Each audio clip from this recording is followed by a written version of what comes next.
the game. It's a rich thing. Hey, What's up? hey, how's it going? It's good. Feeling hot, but it's good. It's good. God, I know I'm sweating all over. It's so stuffy in this room, but I've had to like close all the doors, all the windows, make the acoustics sound as good as possible. But I'm roasting. You know, that's our head of sound quality instructed us to. So it's 32 degrees today. Oh God. Proper heat wave for the UK. For other countries who think that might not be much, we don't believe in air conditioning apparently in the UK. So No, really, there's no need for it here, typically. yeah. But, So days like this are a struggle. But yeah, I've probably been I've been chilling really. I've been trying to work on a tan. oh, And yeah, nice. just chilling really. Yeah. I mean, at the beginning of like lockdown, I was working on a tan, but now I'm blasé about it. I'm actually indoors and I put my head out the window and the heat just hits me and I'm like, don't need it. So I didn't really sleep much last night at all. So when I was still awake at 4 a.m, I just decided to drive to a vantage point. A local one near where I live is Box Hill, and watch the sunrise from there this morning. That's so that really was nice. And weirdly, I wasn't the only one there. But yeah, no, it was a nice Really? start to the day. I mean, there were some people still, I think, from their night out. Some very different situations going on. Yeah, I mean, I can't remember the last time I had a night out, but Well, yeah, exactly. One day. So anyway, well, pubs are open soon. Hey, yeah, not I that can't I'm believe really that. a pub goer. Neither am I, but I like a pub in the summer. Beer garden. But I mean, do I really want to go to a pub? It's like the sweatiest place. The furniture hasn't been like washed in years. Yeah. Do I really want to go there post COVID-19 lockdown? No. Yeah, I get. But then you know what I find, and correct me if I just sound really boring. There aren't loads of things other than seeing my friends that I long for. Like, I'm not bothered about restaurants. I'm not bothered about pubs. I just want to hug my friends and see my friends and family. That's kind of like the main. I don't know if that's really boring, but like, I'm not that. No, I don't go to restaurants that much. I just didn't know you were that much of a hugger outside of your family. Well, I'm not. Let's be honest. Yeah, you're not. You're lying. When I say friends, I just want to hug like my family, really. Yeah. And my little nephew, but I don't know. I that's all I lust for. I don't lust for a restaurant or a lukewarm pint. How about you? What have you been up to this week? Not much. I got a couple of online orders. Were your shorts one of them?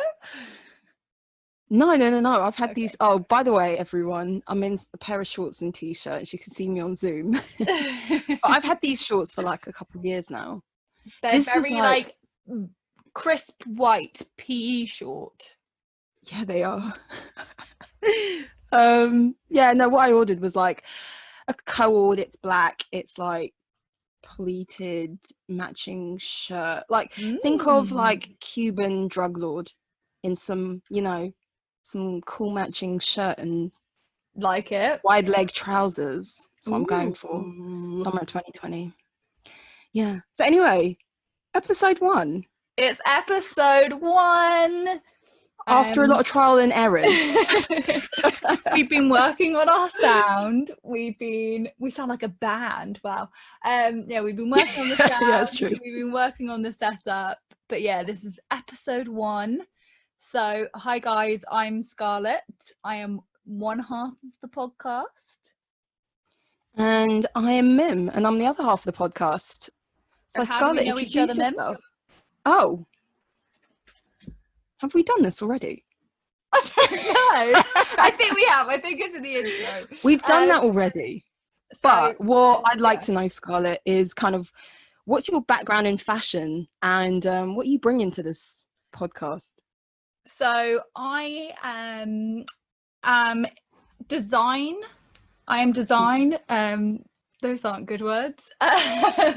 Yeah, so I've worked in design since I graduated uni. I studied menswear design, and have worked in a couple of companies and witnessed some behind the scenes of the fashion industry, and have a number of stories, and just feel like I've got some wisdom under my belt. And how about you, Miranda? So I have worked not in design at all. I've worked in like on the shop floor, in store, in department stores, primarily luxury fashion, and then moved my way into merchandising. So we've kind of got two different perspectives. Yeah. And we just thought it'll be a good laugh to share our experiences, the ups, the downs, the insights of working in the fashion industry. And you know, it's some topics are serious, but most of it is just a good laugh, and us putting our 2 cents in about the world. Exactly. So yeah, that's us. Cool. And Scarlett, so before we get things started, episode 1, give us a follow on Instagram. We are Style Over Substance Pod on Insta. And if you've got any questions, any good fashion stories for us, or any topics you want us to cover, then email us at styleoverp@gmail.com. And yeah, let's get cracking. So we're going to start each podcast with a little fashion story, just like a headline or something that's caught our eye. So what is your fashion story this week? Well, I was just like perusing Business of Fashion, and came across an article. Really, my fashion story is not about this article, but it kind of like spurred a thought in my mind. And it was talking about companies, brands were thinking about boycotting advertising on like Facebook, the Facebook This is empire. my story. Oh my god! Seriously? Oh god.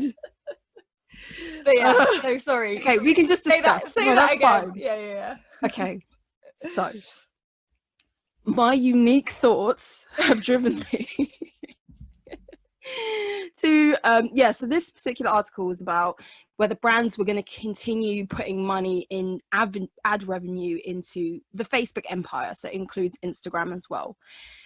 And it just thought to myself, like, Scarlett, could you ever think about, would you ever realistically boycott Facebook? I know we're not on Facebook that much, but Instagram, like, would there ever come a time where you're like, well, I think what you're getting at is it's Facebook, it's Mark Zuckerberg as we know it, social network film, but they own everything.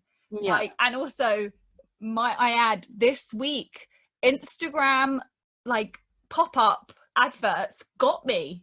I bought something because I saw it on an advert on Instagram. And I was ashamed, but they got their cookies right. Yeah, they got their cookies right. It was a really nice play suit that was on offer. Granted, I'm sending it back because it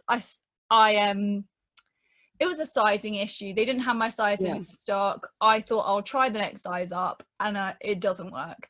But anyway, I think it's an interesting topic, because I think this stemmed from, correct me if I'm wrong, Ben and Jerry's have been very political recently, and they have said that they're going to boycott Facebook advertising. But when you're Ben and Jerry, those are two of the most famous first names, and everyone like you like Ben and Jerry's or you don't. It's a nice ice cream, you're gonna buy it if you can afford it, whatever. But I think a lot of retailers rely on the fact, I know you turn your cookies or you turn like ad stuff off. Oh yeah, I turn adverts off my Google Chrome, which I mean is very clever.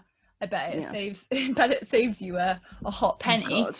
But most shops, for the lazy people like me who didn't even think that was a thing, if I've been browsing on a website those things then pop up wherever I am to be like, hey, remember me. And so I think it's a tricky one. I think the reason is because obviously I think they don't agree with the platform of, I think, Facebook anymore. It's that, right? Yeah, I understand what you mean.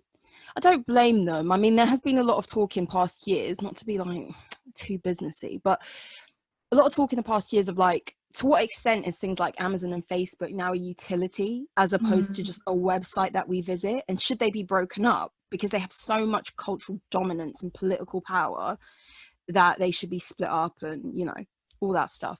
So yeah, that makes a lot of sense. But I think, like, I don't go on Facebook at all, but No. I'm so much more open to the advertising on Instagram because it does, for the most part, it shows me really interesting stuff that, and smaller brands and smaller companies that I would have never come across had it not been for those, you know, like in timeline sponsored content and all that.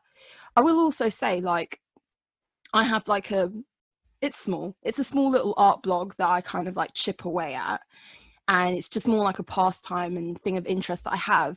And I, in the past, I think I spent like a £10 or £20 on like advertising to see kind of what the return on investment would be, you know, how many followers and, you know, click-throughs and stuff you would get on Instagram and Facebook. So I did that in the past, and it's not really that cost effective. I mean, I'm not a marketer, but I remember the marketing team or PR team of a previous company I worked for, and one of the first things that someone did when they came in at a high level, I think, you know, you pay for like AdSense, or you pay for your name to be one of the top names when you Google. Yeah. And she was like, there is absolutely no point, like, especially in terms of like, if you're buying from a brand, and if you're if you're an established brand, people are buying from you or they're not. But I think what you were saying about Instagram, so I'm not really a Facebook user. It's the main way I remember birthdays, but I don't really go on it. Oh my God, yeah. Now I rely on LinkedIn for that. 40-year-olds have taken over Facebook, let's be real.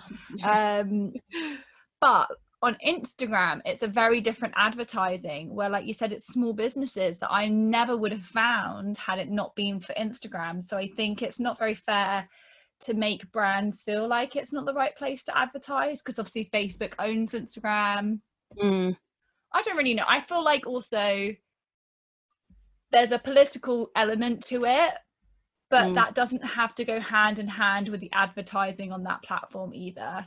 Like, just because you're advertised there doesn't mean you condone necessarily everything that gets posted on Facebook, because let's be honest, all that money is still going into Marky Mark's pocket, you know? I know, but like, it's one of those things, like, the main people who use it, it's the same sort of ratio of just the entire world. 90% of people are using Facebook for the right reason. They're doing it to complain online or share photos or whatever it is, or do their top 10s, whatever it might be. And there's like a couple of people who are using it incorrectly. And I know there's like question marks around Zuckers, but I don't know enough about that to comment, if I'm honest. Yeah, we don't know enough facts. We're just talking. Yeah. So don't come for us, Zuckerberg. I know you had a lawsuit or two in your time. But yeah, so how funny that we had the same fashion story. I know. But I think it's interesting, and it's really topical, because I saw the thing about Ben and Jerry's really recently. Yeah. So this week, we were thinking we would start off with a story time, right? Yeah. She's got a good story this week. It's just us kind of recounting on memories and experiences that we've had in the past, and just a way to put our 2 cents in and kind of evaluate the state of how we see things, how we see fashion from the inside.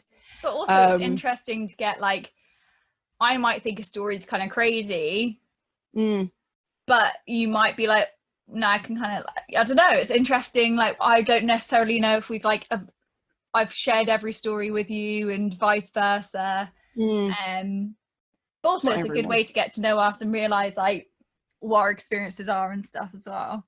Yeah, definitely. I think, like, as we've mentioned before, I think with fashion, because it is all about, especially luxury fashion, it's about like glamour and like the appearance of things and the influencers, and that's not a bad thing. That's, you know, it's part of why people love it so much. But I haven't come across many people who talk about like working and all the like nitty gritty of like getting into fashion, or how they got into it, and the people they know, or what they've done and the experience they've gained.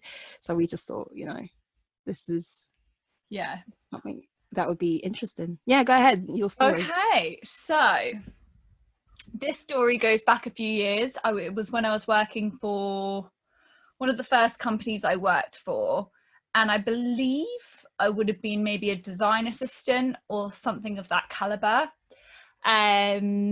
Was this when you were full-time? Yeah. It was an internship. Okay. No.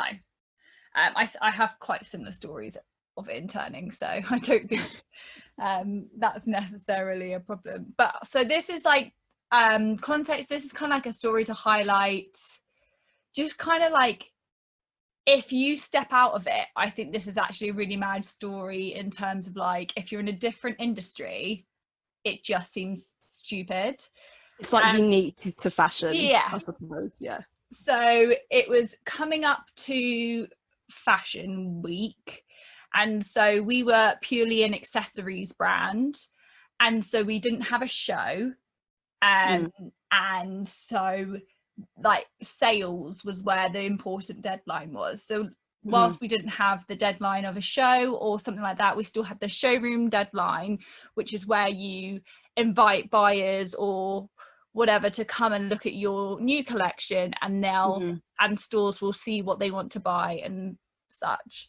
So it was maybe a week or two before then, potentially closer, and we had panels being embroidered for bags in India, but then we were getting the made in Europe. So one day I was accosted to bring my passport in for the next day. I've got a flight booked, I've got like my itinerary, and basically the morning of my flight I have to go to London Heathrow and I have to meet my boss who's flying back from India with the bag panels. Okay. And she's going to hand them to me. They'll be in her hand luggage or whatever. She's going to hand them to me. And then for whatever reason, my flight was not from London Heathrow. It was from London Gatwick. So I have to hot foot it in a taxi to Gatwick. And bearing in mind, like, this is a, like, 7 a.m. in the morning, and I've got to like get across to Gatwick for my flight to, I'm not going to say the country just in case, can't reveal the secrets of where it was made. So I like then catch my flight into Europe, but I've like got to make sure I can get basically to the airport. And he's being funny, but like up until now, this kind of like airport handover sounds like shifty as hell 1970s drug deal, you know, when like you could carry absolutely anything on board.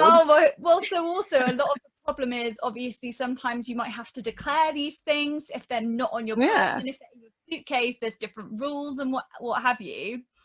So I've had to do this dodgy exchange, and by the way, I'm as squeaky clean as it comes. Like, I'm such a square. So I get very like paranoid that people are going to think I'm like doing something untoward. So I head off to Gatwick, and the whole time I'm thinking, why didn't they spend that like extra 50 quid and have me on a plane from Heathrow, because you're spending more on a taxi fare than you would have done on this flight. So I get to Gatwick and I fly into Europe, and this is the day where there's the problem with the Channel Tunnel, and there's the problem with, there was the refugee crisis. And so this was my first time visiting this country. I'm going to also add, that's a lie. It was my first time visiting the country where I had been promised I'd actually get to see it. So I'd been a number of times to do sort of like a dodgy dealing of like handing over leather or whatever to a factory, but I get straight back on the flight home and I don't even handing get over to those see it. briefcases. Yeah. And this time I was promised, no, you'll go to the factory, they're going to show you around the country, you're going to, you know, like it's going to be really nice. So I get there and we get these panels to the factory, like there's been all this hoo-ha, and then the refugee crisis is happening, but I don't know that yet, and they've told me there's commotion in the city and they can't take me there. And they unwrap the panels and it's not the right panels for the bag.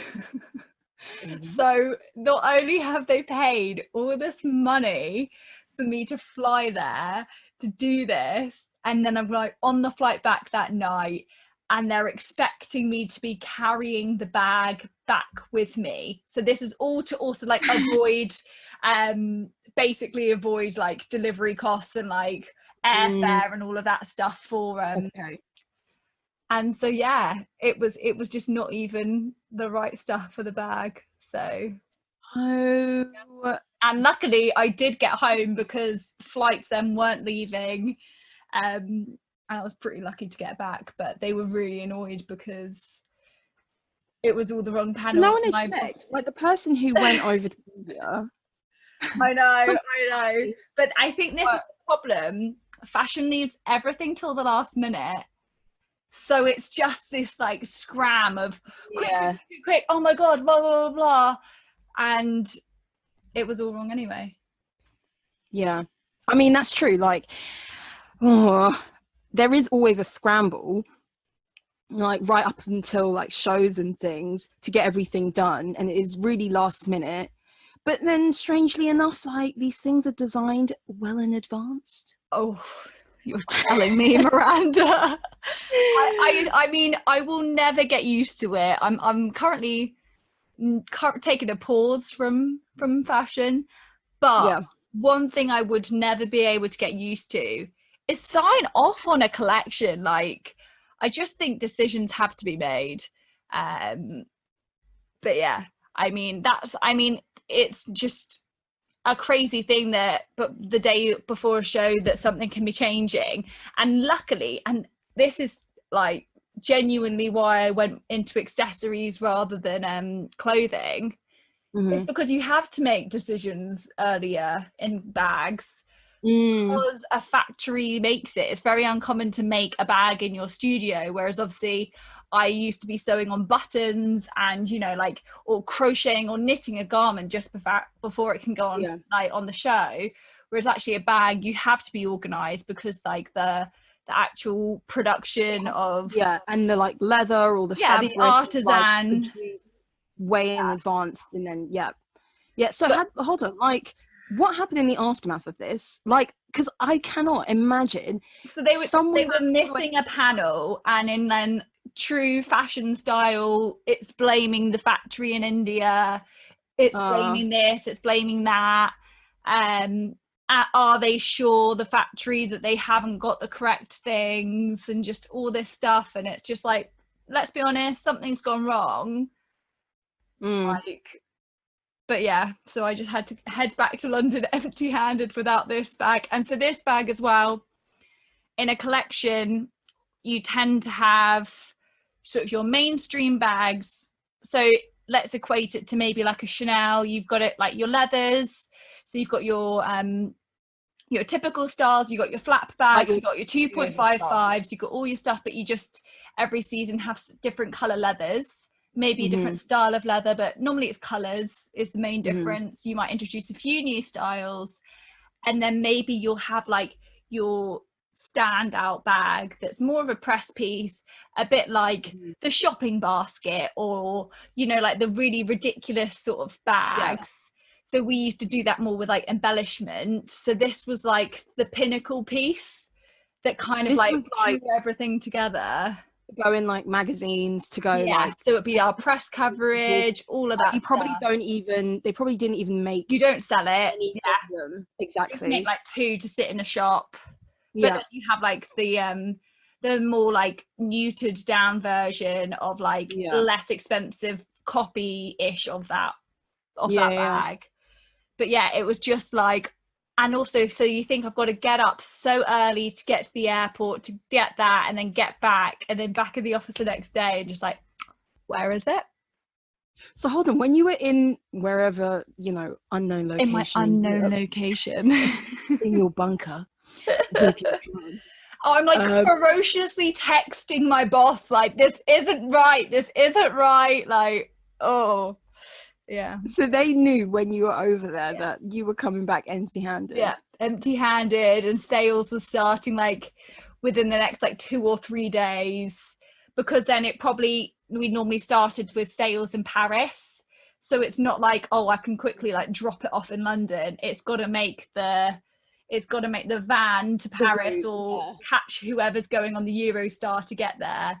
So it got to sales late. It was like in the second or third location of sales rather than the first, which was very classic. Very classic. That's no bueno.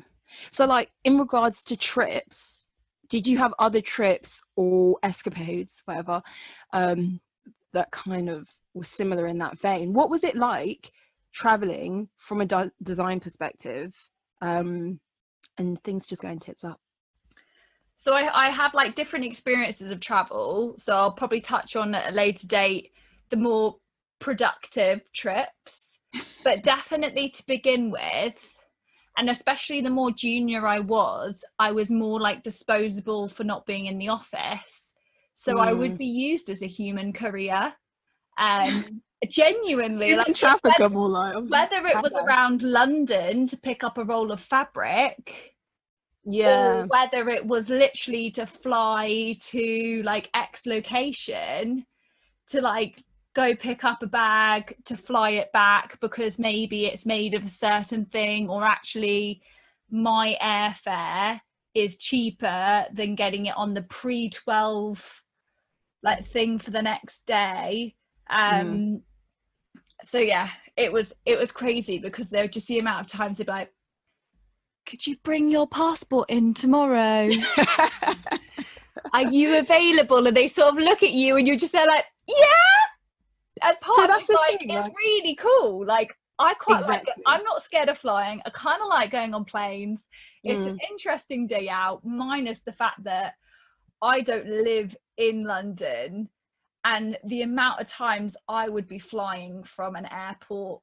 I live quite close to Heathrow. The amount of times I wouldn't be flying from Heathrow and I'd have to wake up at the crack of dawn to like get to a different place, or be on the first flight out. So regardless, you're up at like 5 or whatever, and then you get back in the last flight of the day.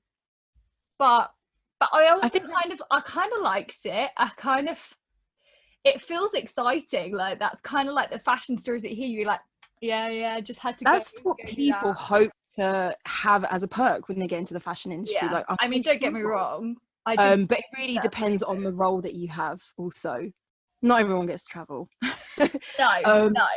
But I remember in my last job, the buyers there, it was also like a leather accessories brand, and when they went over to another country that won't be mentioned to do their buys. We just don't want to be sued by anyone. Yeah, I mean, there's only like 3 places that make bags, so. But this wasn't a location where they make them. They were going to like head office. Oh, okay. That would like have the global showroom. Yeah. So, and they were selecting it for like the European market. Anyway, like when they used to go on these trips, it's fun. Like, they got time in the evening to do stuff, but it was manic for them during the day. It was like here, there, and everywhere. And you got to see like your brand partners who you probably only meet twice a year, and kind of catch up with everything. And like, so I mean, it's intense, and like, and also they'll be like schmoozing. And also, like, in the least antisocial way, if you go on a trip with colleagues, like, you already spend the whole working day with them. So then when you're spending your free time, like dinner, because you're not going to go to dinner alone. And also a lot of the time, like you said, you're communicating with people because you're building those relationships and all of that stuff. So it's like working all the time. And also like in Europe, we would have a representative that spoke the language who would either be over there or come with us. And then they're speaking in not quite proper English or in another language, and the whole time you're trying to like be on. It's hard work. And you're kind of like, not being funny, you're not my friends. Like, you're my colleagues. Yeah. I can. So if it was a solo trip, I was like almost more buzzing.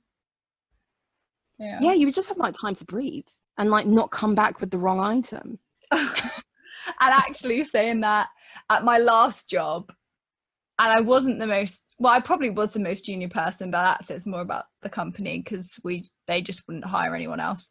It again came to like collecting the bags for the season. I literally flew, I'm gonna say it, I flew to Italy. Yeah, say it, girl. I flew to Italy, and they didn't even plan for me to go to the factory. So they just, their plan for me was to sit in the airport all day and just then get a return flight. And other places I worked, I at least had like the fortune of like visiting the factory, enjoying it, seeing like, it's really cool seeing how stuff like that is made. And also you get a sneak peek of who else they make for and la la la. Yeah, that's true. And so then I was like, I'm not being funny, guys. I didn't have to be on the first flight out. You could have literally booked me a flight where I had like a 2-hour layover. So I'm sat at the airport all day. Don't get me wrong. I get a bus into the city and I explore because I'm an opportunist. And I couldn't take a laptop with me and whatever. And so literally my flight is say at like 7. And like in Europe and whatever, I only had hand luggage. So you've got to get maybe through the gate an hour before, but they were passing me luggage to check in. I was taking like 30 bags back with me. So I flew out with empty luggage. Like at the airport, they're like, have you or anyone else packed your bags? Yeah. and you're like, my grand's put something in the bag, but I'm not going to tell you that. Like, especially like I've flown out with empty bags and I'm flying back with full bags. Like, great, let's not get like a black mark against my name. And literally they arrived, they said the gate would close, and I was like, guys, like they're on their way. I left my jumper somewhere, like wink wink. And literally they left till the last minute before, and they said they wouldn't let like me on the flight if I didn't check like these bags in on time. And that was the final flight of the day. And I was like, this place will not pay for me, I'm sure, to have a hotel. Like, I need this flight. And literally, I hadn't even met this person.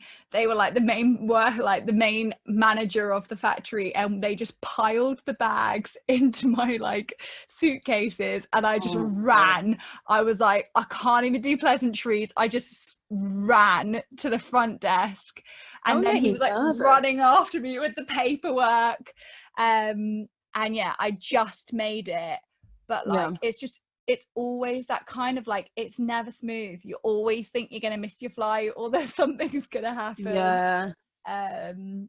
God, good times though. Good times. I mean, I do miss traveling, but I mean, that's because we're not going anywhere right now. Yeah, that's true. But yeah, that's just one of the many hectic travel stories that just didn't even pay off. I think that's really interesting though. It's good to it's a good perspective on like trips, especially when you work in design and trying to smuggle things in and out of countries and stuff. I don't know if this is illegal behavior, so if anyone is listening, leave me alone. I did it. I was coerced. Yeah, you were still under your contract. Like, it wasn't your fault. It was obligation. Yeah. Well, yeah, that's cool. I think we should do this again. Yeah, let's do it again. And next time you tell a story. yeah, next time I'll do a story time. We might have like a different topic in between, Mm. but definitely another story time. I've got a few from just customers. But yeah, anyway, thanks guys for listening to our first episode. Episode 1 of Style Over Substance. Woo! At some point, we're going to do some really cheesy, like, adverts. We're going to record Give them. them a taster, Mim. Give them a taster. Put on that sexy voice. My radio voice.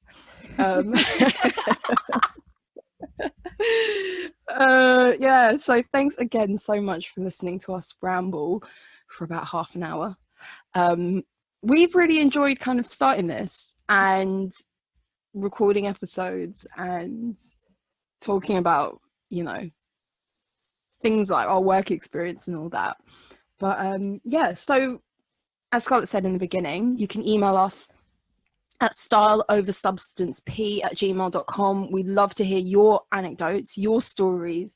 We know there are a lot of people who have worked in the fashion industry, retail, and we've all got a story to tell. Any questions that you have for us? It would be really nice to do like an introduction Q&A. I think that'd be cool. Definitely. We also have an Instagram, which is Style Over Substance Pod. And please leave a review wherever you listen to your podcast. What review? A 5-star review. You know it. Don't leave a review if it's not 5 stars. No, if it's 4 stars, we don't want it. No, honestly, like, oh, you know what? I bought something on Amazon. Was it Amazon? And then, you know, when you get your parcel and then they put a slip in it, like, thank you, whatever. It was either Amazon or Etsy. And they basically tried to bribe me into leaving a 5-star review. Like, we'll give you this £10 voucher. We'll give you this £10 voucher. It probably doesn't exist. Yeah. That's terrible. And if you leave a 5-star review, and you know what? I did think about it, but then I thought this is a scam. Well, we won't give you a £5 or £10 voucher, but we will give you another episode. Woo! Yeah. So yeah, follow us, subscribe to our podcast, follow us on Insta, give us an email, and leave us a review. But thanks again. I've been Mim. And I've been Scarlett. And we'll see you next week. Ciao.